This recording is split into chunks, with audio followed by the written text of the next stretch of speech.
dos pasos para la estabilidad financiera o 4 claves para ser un líder de influencia. Pero bueno, hermanos, estamos estudiando, recuerden que conmigo están estudiando el libro de Ageo, pero vamos a hacer una pausa hoy, vamos a estudiar algo en Mateo. Uno de los primeros libros que yo leí del pastor John MacArthur fue el libro Avergonzados del Evangelio. Fue un libro que me impactó, y en este libro el hermano MacArthur habla un poco sobre el pragmatismo. Básicamente él explica que el pragmatismo es usar técnicas que sirven para obtener un resultado, y si el resultado se obtiene, entonces es bueno. Y eso dice, las iglesias están usando el pragmatismo porque el deseo de la iglesia es llenar el templo. Entonces cualquier cosa que les resulte buena, ellos lo hacen. También él menciona que en el siglo XIX Charles Spurgeon tuvo que combatir con algo que se llama modernismo. Y el modernismo era algo que buscaba integrar las enseñanzas cristianas con el avance de la ciencia. Entonces Charles Spurgeon hizo un señalamiento de que la iglesia estaba haciendo mal al adoptar esto, porque estaba disminuyendo la doctrina y estaba exaltando la ciencia, le daba realce a la ciencia y también a la experiencia personal. Y probablemente ahora, en nuestros días, una de las corrientes filosóficas que más influye en la iglesia es el posmodernismo, es decir, lo que vino después del modernismo. Para el posmodernismo está bien creer cualquier cosa con tal de que yo me sienta bien con eso. Si yo creo que eso es la verdad, no debería tener problema. Para el posmodernismo no hay verdades absolutas. Cada quien puede tener su verdad. No existe una sola verdad, dice el posmodernismo, porque se interpreta desde la percepción de cada persona, desde las experiencias de cada quien. Así que prácticamente pueden haber varias versiones de la misma verdad. Y estas corrientes, hermanos, influyen en la sociedad en que estamos. Pero no solo influyen en la sociedad, sino que también se infiltran en la iglesia y entran de forma sutil. Por eso existen personas que se hacen llamar cristianos, pero no creen que la escritura sea la palabra de Dios, no creen que las escrituras son la verdad, sino que cada quien puede tener su verdad. Y yo me atrevo a decir que estas personas no aceptan la verdad de Dios porque no están dispuestos a reconocer lo que Dios dice de ellos en su palabra. Por ejemplo, recuerdan que hemos estado estudiando los días miércoles Romanos, ¿verdad? Y Romanos 1:18 dice que la ira de Dios se revela desde el cielo ¿contra qué? Contra toda impiedad e injusticia de los hombres. Entonces dice que el hombre es impío y que es injusto. Entonces la gente dice, yo no quiero escuchar esa verdad. ¿Por qué? Porque yo me siento bueno. Como dijo Jesús Adrián Romero, dijo, básicamente el hombre es bueno. Entonces esa verdad es la que yo quiero abrazar, pero no de que yo soy alguien impío. Pablo en Romanos 1:21 al 23 dice que el hombre, aunque ha conocido a Dios, no le ha glorificado como a Dios, sino que cambió la gloria de Dios incorruptible en semejanza de imagen de hombre corruptible, de aves, de cuadrúpedos. ¿Por qué? Porque el ser humano quiere llevarse la gloria de Dios, quiere usar la gloria de Dios. Y Pablo continúa en el capítulo 1 de Romanos diciendo que el ser humano está atestado de toda maldad, de injusticia, de fornicación, de perversidad, de avaricia, de envidia, de homicidios, contiendas. Entonces la gente dice, no, yo no quiero que me digan eso, yo quiero percibirme bueno. Entonces rechazan la verdad de Dios. Y como les decía, nuestro tiempo no difiere mucho de cuando Pablo escribió esa carta. El ser humano no ha cambiado. Y entonces aquí deberíamos de preguntarnos, ¿qué debe hacer la iglesia ante una cultura en caos como en la que vivimos? ¿Vamos a cambiar nuestra postura con tal de que la sociedad nos acepte? ¿O vamos a seguir siendo fieles a la verdad bíblica? Hay un autor llamado Heath White, y él sugiere, noten lo que dice, si la iglesia no cambia, está destinada a fracasar en un mundo posmoderno. No va a fracasar solo en convertir a la generación posmoderna, sino que también quedará obsoleta. Bueno, eso es lo que él cree. Sin embargo, este autor no ha tomado en cuenta que la iglesia no subsiste porque se adapte a la cultura, sino que la iglesia subsiste porque Cristo dijo que Él iba a edificar a su iglesia y que las puertas del Hades no iban a prevalecer contra ella. Mateo 16, 18. Así que creo que hoy es una buena oportunidad para que meditemos qué vamos a hacer como iglesia, qué vamos a hacer ante una cultura como esta. ¿Vamos a ceder a la presión o vamos a mantenernos fieles al Evangelio? Así que yo quiero que ustedes vayan conmigo a Mateo 28, del 16 al 20, y vamos a estudiar 4 elementos de la Gran Comisión que nos orientan para ser fieles en medio de una sociedad en caos. 4 elementos de la Gran Comisión que nos orientan a ser fieles en medio de una sociedad en caos. Y vamos a buscar Mateo 28, del 16 al 20.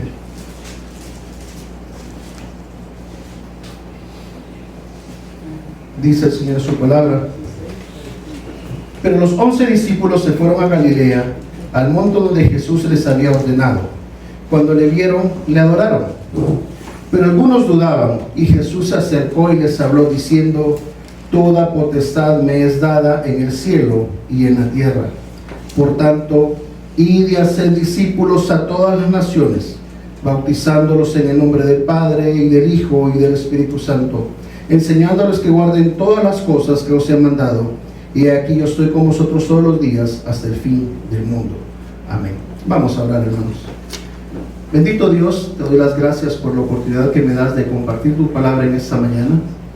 Ruego, Señor bendito, para que tu Santo Espíritu permita que la hable con denuedo, Señor, de tal forma que todos seamos exhortados y edificados, que todos seamos, Señor, movidos a orar de forma fiel, de mantener una mentalidad bíblica ante una sociedad en decadencia como la que vivimos.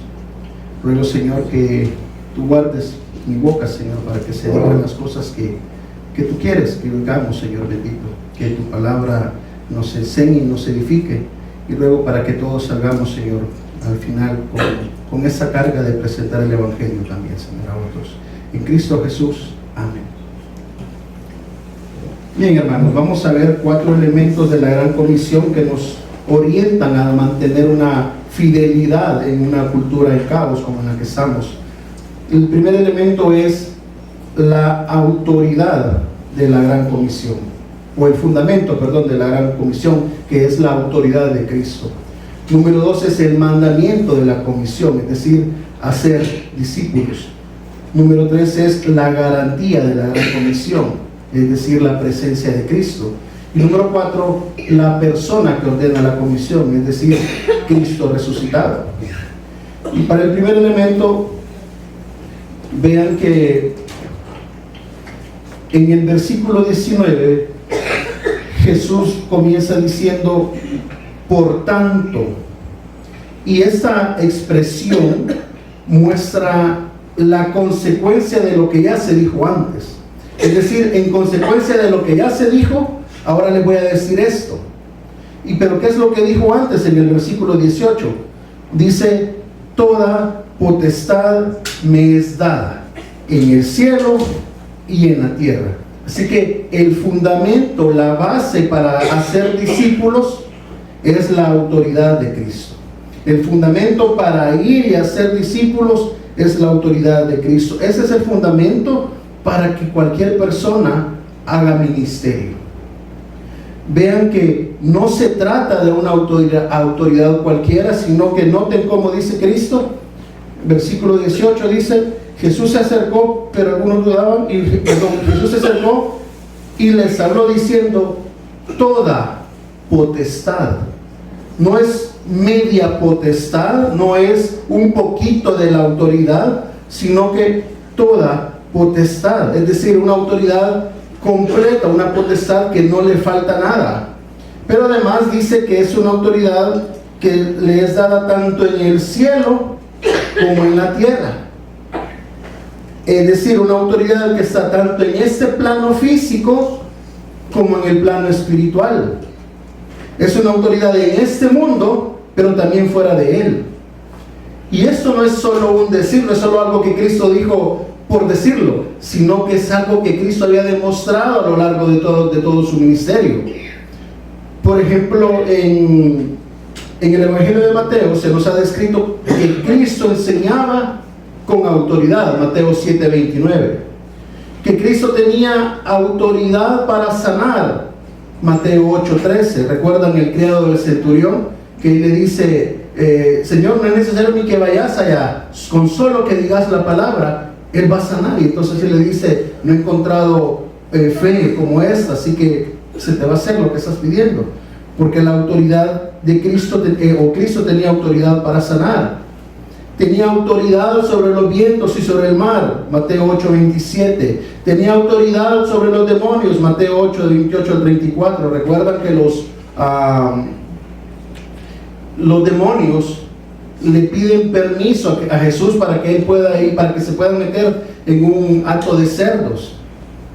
Los demonios le ven a Jesús y le dice, has venido antes de tiempo a atormentarnos. O sea, que ellos estaban conscientes de que un día el Señor los iba a juzgar, y le dice, bueno, danos chance de no mandes todavía al abismo, danos chance de meternos en este acto de cerdos. ¿Por qué? Porque Él tenía autoridad sobre los demonios.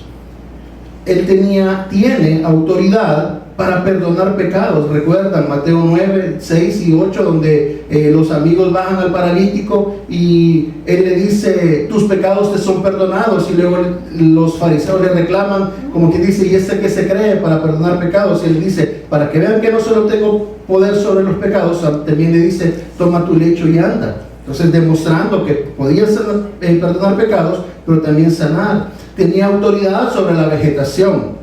Recuerdan que Él iba caminando, vio una higuera, fue a ver si tenía fruto. Al ver que no tenía fruto, le dice, la maldijo. Y a los días regresan y la higuera estaba seca. Cristo tenía autoridad sobre la vegetación.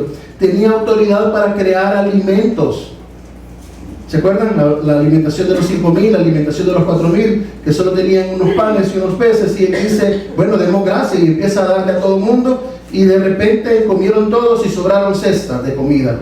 Porque Jesús tenía esa autoridad para crear, o tiene esa autoridad para crear alimentos, de acuerdo a Mateo 15, del 36 en adelante. Y ahora aquí en Mateo 28, el Señor dice que toda potestad les dada. Pero noten, hermanos, que lo dice en un momento específico de la historia. ¿Qué había pasado aquí? Él había resucitado. Entonces ahora Él no dice, no solo tengo autoridad sobre todo lo que ya mencionamos, sino que también tengo autoridad sobre la muerte. Nuestro Cristo tiene autoridad sobre la muerte porque su declaración es después de haber resucitado. Eso significa que tiene autoridad tanto en el plano, en la dimensión espiritual, como en la material. Y esa autoridad debe de ser la base para que nosotros hagamos ministerio. No debe de ser las estrategias de marketing, no debe de ser cómo vamos a atraer a las personas. Yo recuerdo que una iglesia, donde por cierto en el mes de noviembre celebran su aniversario, ellos hacían musicales y le decían a uno, traiga un amigo, pero no le diga que lo trae a la iglesia, dígale que lo va a invitar a cenar, y cuando venga aquí vamos a tener el show y va a ver la gente bailando y vamos a contar la historia de la reina Esther en un musical, y después les vamos a presentar el evangelio. Entonces vean que no era la base de la autoridad de Cristo para hacer ministerio. Y vayan por favor conmigo a Colosenses 1, del 15 al 23.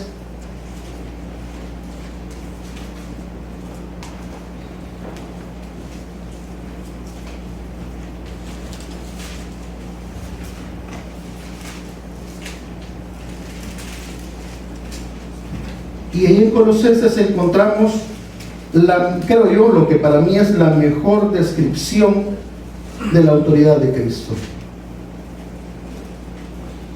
Vean que dice, Él, hablando de Cristo, Él es la imagen del Dios invisible, el primogénito de toda creación, porque en Él fueron creadas todas las cosas, las que hay en los cielos y las que hay en la tierra. Noten, mismo tipo de autoridad descrita en Mateo. visibles e invisibles, sean tronos, sean dominios, sean principados, sean potestades. Todo fue creado por medio de Él y para Él. Y Él es antes de todas las cosas en Él subsisten. Él es la cabeza del cuerpo que es la iglesia. Él es el que es el principio, el primogénito entre los muertos, para que en todo tenga la preeminencia, por cuanto agradó al Padre que en Él habitase toda plenitud, y por medio de Él reconciliar consigo todas las cosas, así las que están en la tierra como las que están en el cielo, haciendo la paz mediante la sangre de su cruz. Y vosotros también, que erais en otro tiempo extraños y enemigos en vuestra mente, haciendo malas obras, ahora os ha reconciliado en su cuerpo de carne por medio de la muerte, para presentaros santos y sin manchas e irreprensibles delante de Él. Si en verdad permanecéis fundados y firmes en la fe, y sin moveros de la esperanza del Evangelio que habéis oído, el cual se predica en toda la creación que está debajo del cielo, de lo cual yo, Pablo, fui hecho ministro. ¿Notan, hermanos, quién era Jesús para Pablo? Cristo era el que tenía toda la preeminencia, era el que gobierna todo, en quien subsisten las cosas, el que nos reconcilia. Entonces, la autoridad de Cristo es la que nos permite hacer ministerio. Es la autoridad de Cristo la que permite que se hagan discípulos. La autoridad de la iglesia no radica en una estrategia o en hacer la iglesia atractiva para las personas. No es debido al carisma del predicador o de la congregación, no es debido a la habilidad, sino que es debido a la autoridad completa y universal de Cristo que la iglesia subsiste. Por lo tanto, nosotros debemos de hacer ministerio en base a eso. Y pensando en la autoridad de Cristo, hermanos, pensando en que no es nuestra autoridad, sino que es la de Cristo, tampoco deberíamos de tener temor al momento de compartir el Evangelio con alguien, porque este Evangelio se comparte bajo la autoridad de Jesús. No debe compartirse pensando en nuestra propia idea, ni tampoco confiando en usar psicología, sino confiando en aquel que sustenta todas las cosas con el poder de su palabra y que está sentado en la majestad de las alturas. ¿Confía usted en el autor y consumador de la fe, aquel que fue coronado de gloria y de honra al momento de compartir el mensaje? ¿Es Jesús aquel que le da la autoridad cuando usted quiere hacer la gran comisión? ¿O piensan que yo lo puedo hacer mejor? Nada menos ayer compartía alguien una imagen de un pastor que sale vestido de Superman, que es de aquí de El Salvador. Sale vestido de Superman y dice que está haciendo la gran comisión. Entonces yo me preguntaba precisamente por esto: ¿será que esta persona está confiando en la autoridad de Jesús o está confiando en su estrategia? ¿Se imaginan ustedes que viniera el hermano Nilton vestido de Superman? ¿Verdad que no tendría caso, ¿verdad? O sea, es obvio que no estaría confiando en la autoridad de Cristo. Y entonces eso me hacía pensar a mí: ¿cómo es que la gente no logra confiar en la autoridad de Cristo? Pero sí confían en sus propias ideas, en sus propias estrategias. Ese Jesús que tiene la autoridad, que no es una autoridad cualquiera, sino que es una autoridad completa, es una autoridad universal, es el mismo Jesús, también es el dador del mandamiento. Y eso me lleva al segundo elemento. Vean nuevamente en Mateo.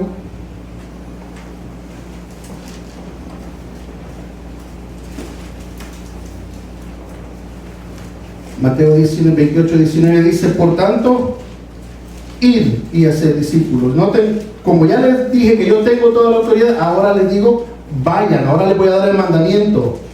Vayan y hagan discípulos a todas las naciones.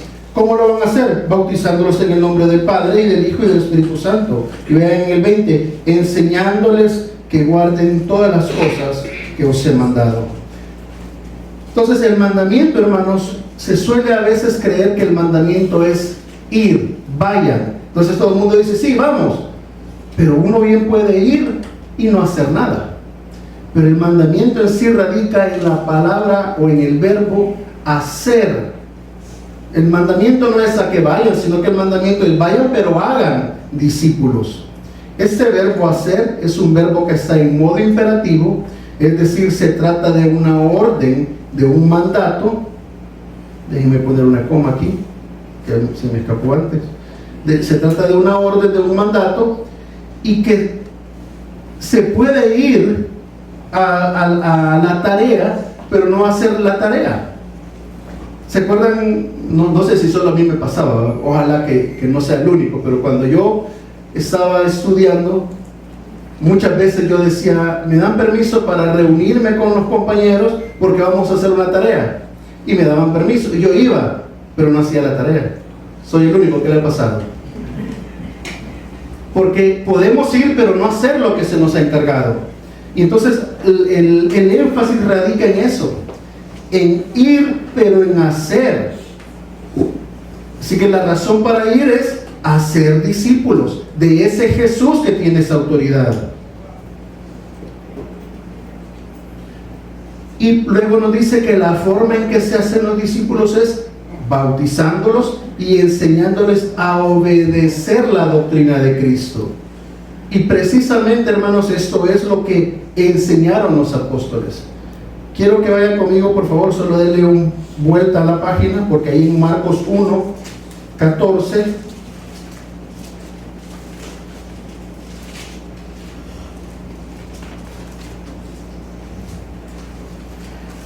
y 15 dice: después que Juan fue encarcelado, Jesús vino a Galilea. Noten, ¿vino qué?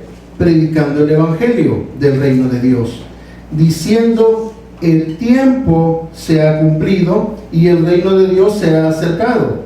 Así que, como esto ha ocurrido, arrepentíos y creed en el evangelio. Ese era el mensaje de Cristo. Ahora quiero que ustedes me acompañen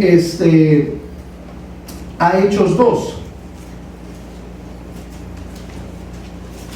Ahí un poquito adelante, vean Hechos 2.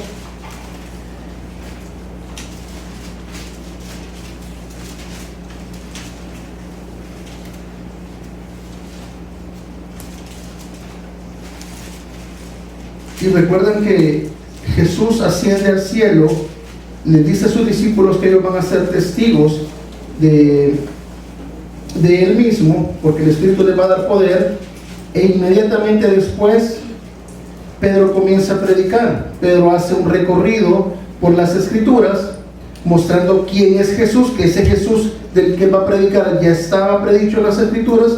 Y luego que Pedro termina el recorrido, las personas le preguntan. Vean versículo 37, Hechos 2:37.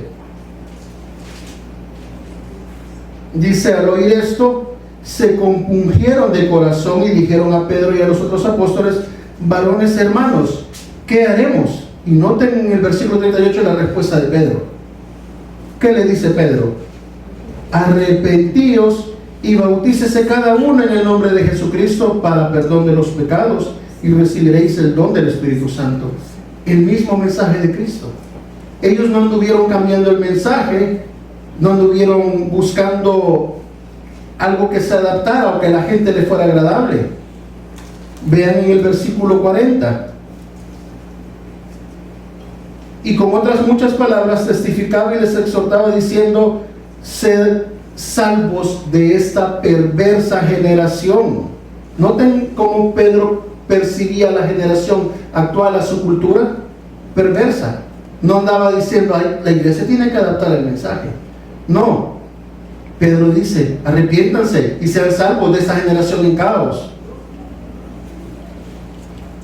Vean en el versículo 41 y 42. Este mensaje que ellos predicaron dice: así que los que recibieron su palabra fueron bautizados, y se añadieron aquel día como 3,000 personas.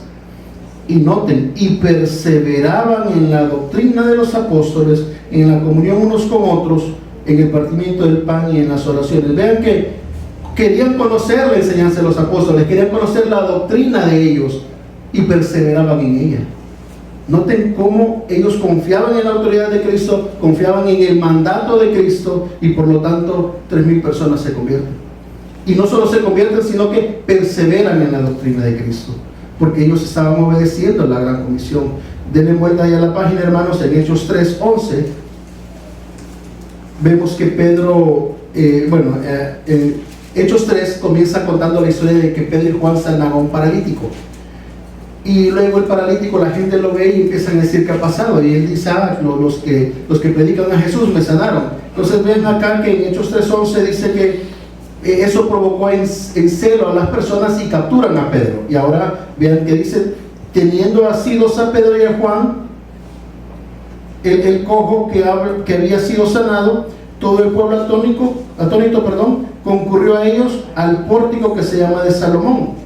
Y viendo esto, Pedro respondió al pueblo, varones israelitas, y vuelve a predicarles, a decirles que no pusieran los ojos en ellos, sino que los pusieran en Jesús, que Jesús es el Dios de Abraham, de Isaac y de Jacob, y que el Padre había glorificado a ese Jesús. Y Pedro los confronta y le dice, a ese Jesús que ustedes mataron. Ahora, vean en el versículo 19, eso lo lleva a que ellos vayan a la cárcel. Pero cuando él les está predicando eso, también les hace un llamado al arrepentimiento. Vean que dice, así que arrepentíos y convertíos para que sean borrados vuestros pecados, para que vengan de la presencia del Señor tiempos de refrigerio. Ahora vean en el versículo 26, ahí mismo, a vosotros primeramente Dios, habiendo levantado a su Hijo, lo envió para que os bendijese, a fin de que se conviertan de toda maldad. ¿Y cuál fue el resultado de ese mensaje? Capítulo 4, versículo 4 dice, pero muchos de los que habían oído la palabra creyeron, y el número de los varones era como 5,000. El resultado de ese mensaje es que las personas creían. Y noten que a pesar de que este mensaje les causó problemas con los sacerdotes del templo y la guardia, ellos no cambiaron el mensaje. Ellos no midieron los resultados por las amenazas. Eso no los intimidó, sino que al siguiente día, si ustedes siguen leyendo ahí, dice que al siguiente día un ángel aparece, los libera, y ellos se presentan al templo. ¿Y qué hacen? Nuevamente predicar el Evangelio. Ellos no podían dejar de anunciar el Evangelio, porque no podían dejar de obedecer a Dios. Y lo mismo debería pasar con nosotros. No deberíamos de amedrentarnos por lo que la gente opine del mensaje. De todas formas, ellos están muertos en sus delitos y pecados, no lo van a reconocer en un primer momento. Y a veces nosotros, no sé si a ustedes les ha pasado, pero a veces uno siente ese temor de predicar porque la gente ni lo va a aceptar, dice uno. Recuerdo que hace un tiempo compartí el Evangelio con una persona y yo le decía, ¿por qué no viene a Jesús? Y él me decía, es que de todas maneras yo no voy a cumplir. Pero no nos debemos de enfocar en eso. No deberíamos de enfocarnos en cuál va a ser la respuesta de ellos, sino en obedecer el mandato, porque el resultado lo da Dios a final de cuentas. El resultado no depende de nosotros. El resultado lo da Dios. El resultado no son los números, sino que es la salvación de las personas. Vean que eso es lo que le dice Pedro: conviértanse de su maldad. ¿Para qué? Para perdón de pecados. Mateo 1:21 dice que el ángel le dice a María: vas a ponerle por nombre a tu hijo Jesús, porque él salvará al pueblo ¿de qué? De sus pecados. Y es que el evangelio consiste en eso. El evangelio no consiste en que la gente se sienta cómoda, en que la gente se sienta bien. Un mensaje como este, hermanos, va a traer persecución. Ellos tuvieron que salir huyendo de Jerusalén, pero ahí donde fueron, ¿se acuerdan que Jesús les dice: me seréis testigos en Jerusalén, en Samaria y hasta lo último de la tierra? ¿Y cómo fue que llegaron a estos lugares? Por medio de la persecución. Pero ahí donde iban, ¿qué hacían? Compartían el evangelio. No cambiaron el mensaje. Ellos continuaron llevando el mismo mensaje.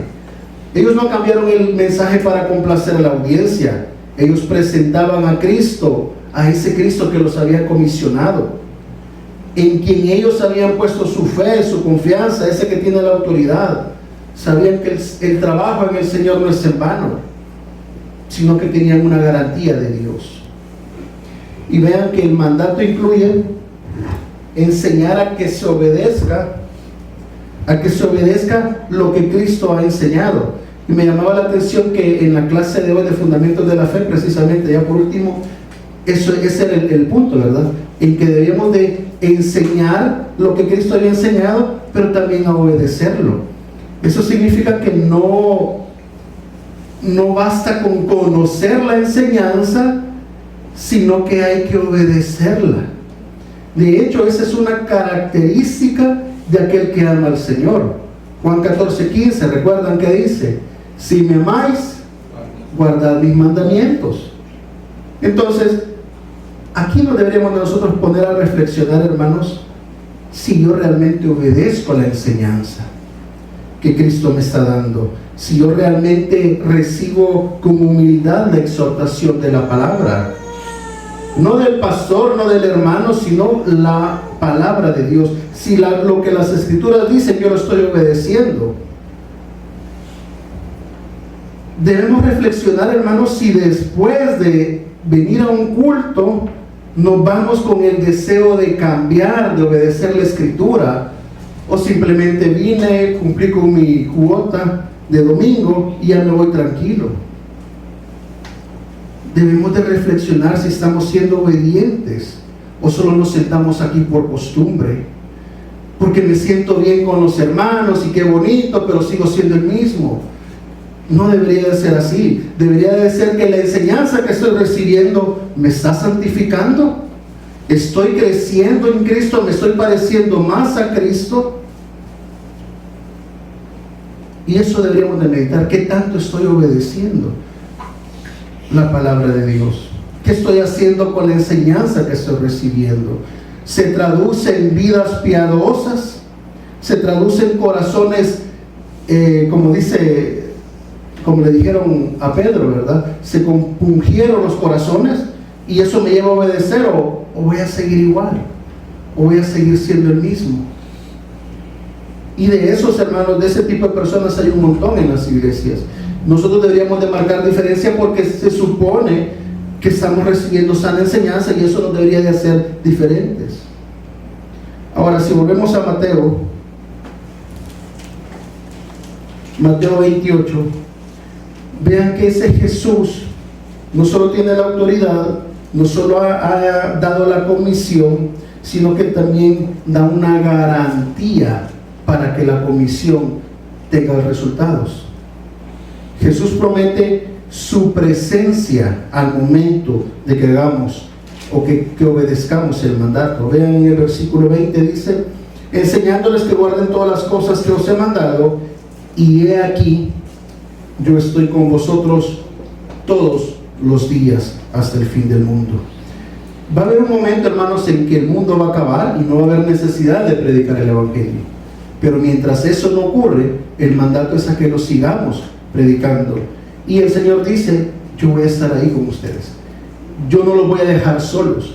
Y entonces, pero este mandato implica dos cosas. Uno es que garantiza que Él va a lograr los resultados, pero lo otro es que también va a ver si nosotros estamos cumpliendo ese mandato.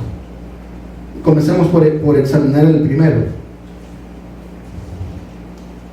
Vean que estas palabras de Jesús son muy similares, a las que usa Moisés en el Antiguo Testamento. Vean por favor Deuteronomio 31, del 6 al 8.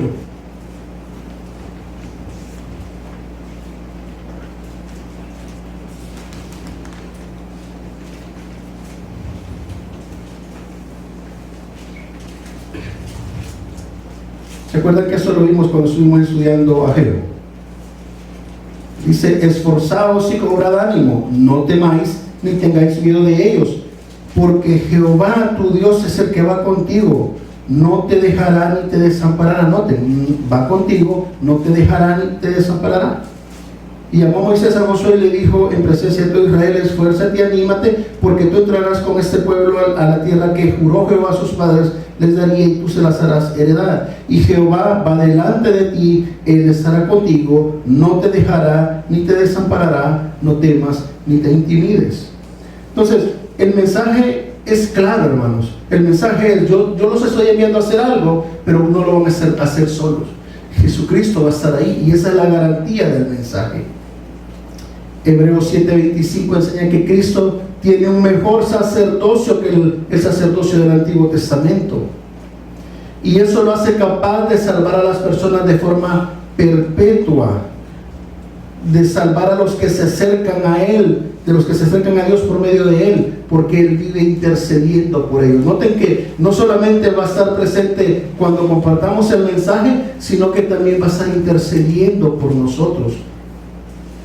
Y esto mismo lo afirma Juan en el Evangelio de Juan, capítulo 17. Recuerdan que Jesús está hablando al Padre, está intercediendo por sus discípulos, y le dice que ora no solamente por ellos que van a compartir el mensaje, sino que también por los que han de creer por la palabra de estos. Así que tenemos la garantía, hermanos, de que Cristo está con nosotros al momento de hacer evangelismo, al momento de hacer ministerio, de manera que no tenemos necesidad de buscar formas creativas para traer a las personas a Cristo. Primero, porque nosotros no somos quienes convierten a las personas, sino que es Cristo. Nosotros solamente compartimos el mensaje, pero el Espíritu Santo usa ese mensaje para traer salvación a las personas. Así que de nuestro lado está el ser fieles al mensaje. Dice Juan 16, 7 y 8 que el Espíritu Santo convence a las personas del pecado, de juicio, de justicia y de juicio. Así que Jesús está intercediendo por los pecadores ante el Padre. Por lo tanto, requiere que nosotros prediquemos un evangelio puro a aquellos que lo escuchan. Su presencia en la gran comisión no es temporal, hermanos. Noten que ahí dice: estaré con vosotros todos los días. ¿Hasta cuándo? Hasta el fin del mundo. No es algo que voy a ir un rato y ahí me voy a escapar. No. Mientras se tenga que predicar el evangelio en este mundo, Él está ahí con nosotros. Y Pablo estaba convencido de eso. Pablo, cuando se está despidiendo de Timoteo, en la segunda carta de Timoteo, Pablo dice que él ha proclamado fielmente el evangelio. Vayan conmigo, por favor, a 2 Timoteo 4:16.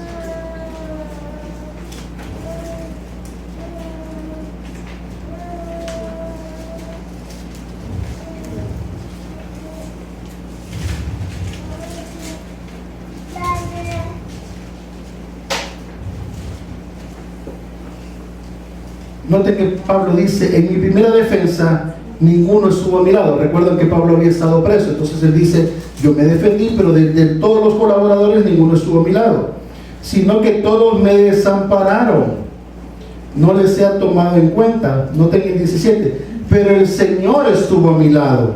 Pablo estaba consciente de que Cristo había prometido que iba a estar con ellos al momento de compartir el evangelio. Dice: el Señor estuvo a mi lado, ¿y qué? Y me dio fuerzas para que por mí fuese cumplida la predicación, y que todos los gentiles oyesen. Así fui librado de la boca del león. ¿Quién estaba con él? El Señor. ¿Cuándo? Cuando predicaba la palabra. Y por eso es que fue oída, dice Pablo, porque el Señor estaba conmigo. Entonces, él estaba consciente de que cuando él proclamaba el evangelio de forma fiel, era el Señor quien lo estaba fortaleciendo. Pero esa misma presencia de Dios, Pablo la anhela para Timoteo, quien va a estar quien está a punto de tomar el ministerio. Vean por favor ahí mismo en el versículo 22, al final de la carta: el Señor Jesucristo esté con tu espíritu. Pablo sabía la garantía del mensaje está en que Cristo está, la presencia de Cristo está ahí, y por eso es el anhelo para que Timoteo también descanse en la presencia del Señor. Pero ahí mismo se baja cada rato. Bueno, pero ahí mismo, en ese mismo capítulo, Pablo advierte a Timoteo que Dios va a juzgar a los vivos y a los muertos si no han predicado bien la palabra. Vean 2 Timoteo 4, versículo 1. Dice: te encarezco delante de Dios y del Señor Jesucristo, que juzgará a los vivos y a los muertos en su manifestación y en su reino. Ahí viene el encargo: que prediques la palabra, que inces a tiempo y fuera de tiempo. ¿Por qué? ¿Por qué es necesario hacer eso? Porque vendrá tiempo, versículo 3, porque vendrá tiempo cuando no sufrirán a sana doctrina, sino que teniendo comezón de oír, se amontonarán maestros conforme a sus propias concupiscencias, y noten, y apartarán de la verdad del oído y se volverán a las fábulas. Pero Pablo dice: tenés que predicar la palabra, porque viene tiempo en donde la gente va a querer oír otra cosa y no van a querer oír la verdad. Pero Dios está ahí para juzgar, y no solo Dios, sino que también el Padre, para juzgar cómo estás llevando a cabo esta tarea. Entonces, Pablo lo dice al momento en que se le está encargando al joven Timoteo que predique la palabra. Timoteo debía de saber que él no estaba solo al momento del encargo. No era una tarea fácil, porque vendrían aflicciones, pero el Señor estaba ahí. Por lo tanto, Timoteo debía de buscar presentarse delante de Dios como obrero aprobado, que no tiene de qué avergonzarse, sino que usa bien la palabra de verdad. Así que, hermanos, ¿qué otra garantía necesitamos nosotros para hacer ministerio? Ninguna. Suficiente la presencia de Cristo, suficiente tener a Cristo con toda su autoridad, con toda su enseñanza. Y eso nos permite llevar a cabo la obra encomendada. Recordemos que también a nosotros nos van a pedir cuentas de cómo estamos haciéndolo. Por lo tanto, esforcémonos por presentarnos delante de Él como obreros aprobados. Y por último, veamos, hemos visto, hermanos, el fundamento de la Gran Comisión, que es la autoridad de Cristo. Hemos visto el mandato de la Gran Comisión, ¿verdad?, que es ir y hacer discípulos. Hemos visto también la garantía de la Gran Comisión, que es que Cristo nos promete estar ahí al momento de llevar a cabo la Gran Comisión. Ahora quiero que nos enfoquemos en la persona que ordena la Gran Comisión, es decir, un Cristo resucitado. Vean Mateo 28, versículo 17.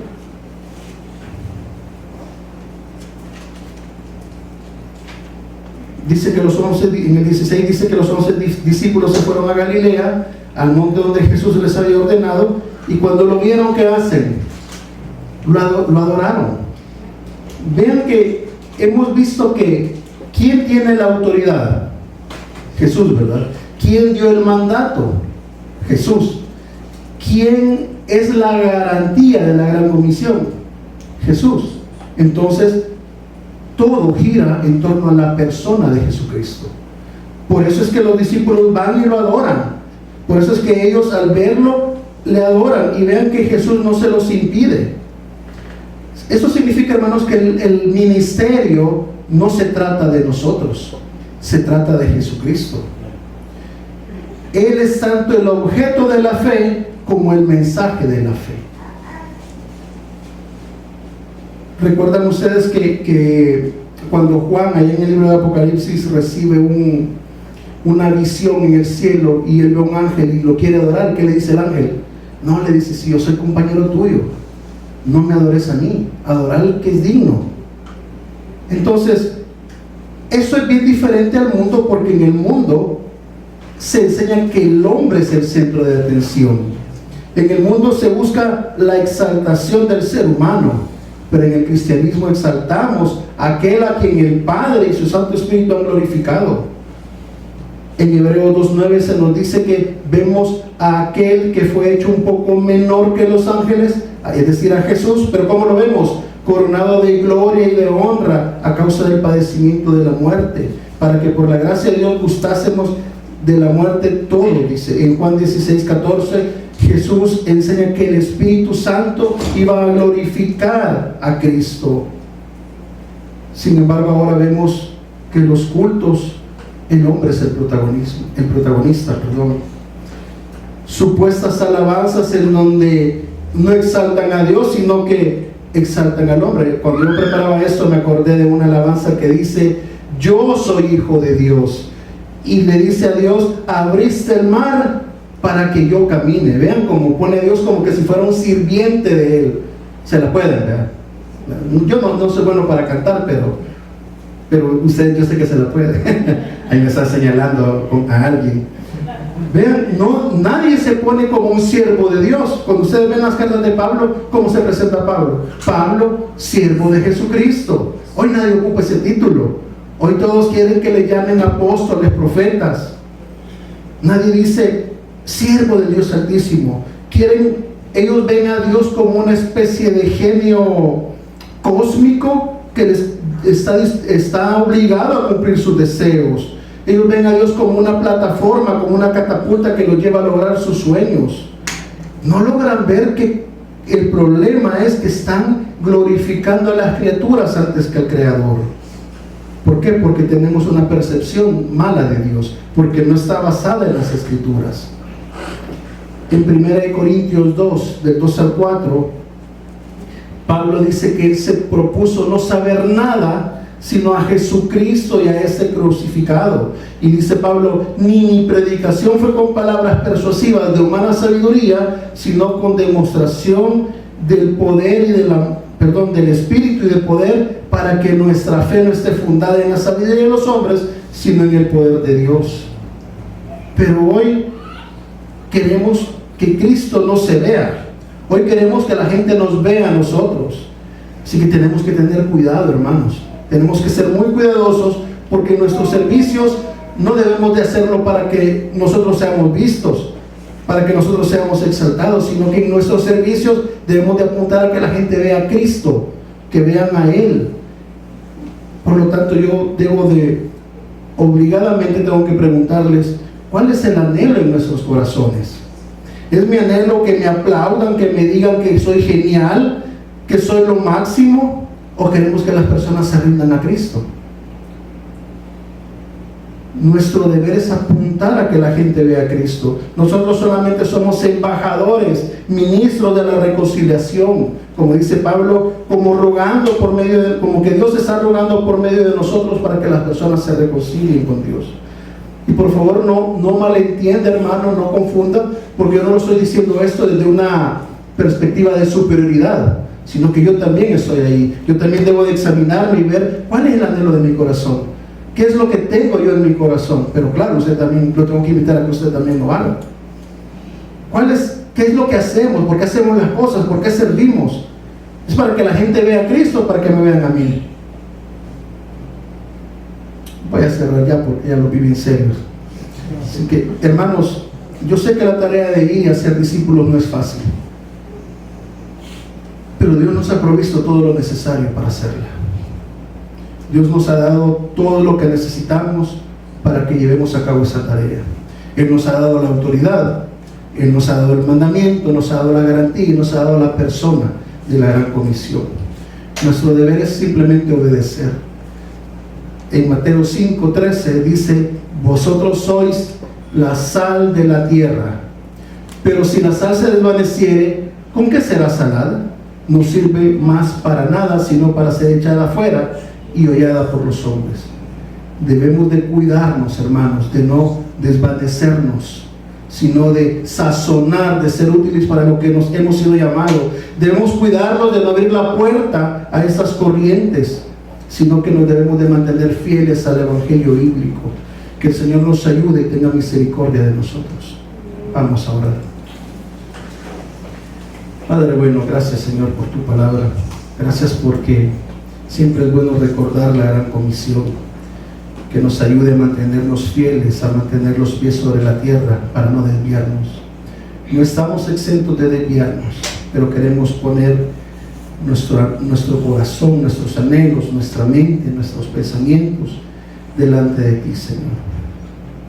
Como decía el salmista, examínanos, Señor, para ver si estamos yendo en tus estatutos, si estamos buscando ser obedientes a ti, Señor, tanto al momento de proclamar el Evangelio como al momento de obedecer tus mandamientos, Señor.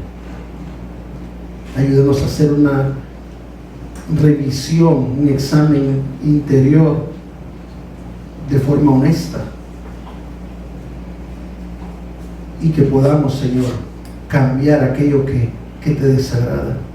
Ayúdanos a glorificar tu nombre, Señor, no solamente con las palabras, sino que también con nuestra vida, Señor bendito, de forma práctica, que se note el cambio, que se note que estamos siendo conformados a la imagen de Cristo.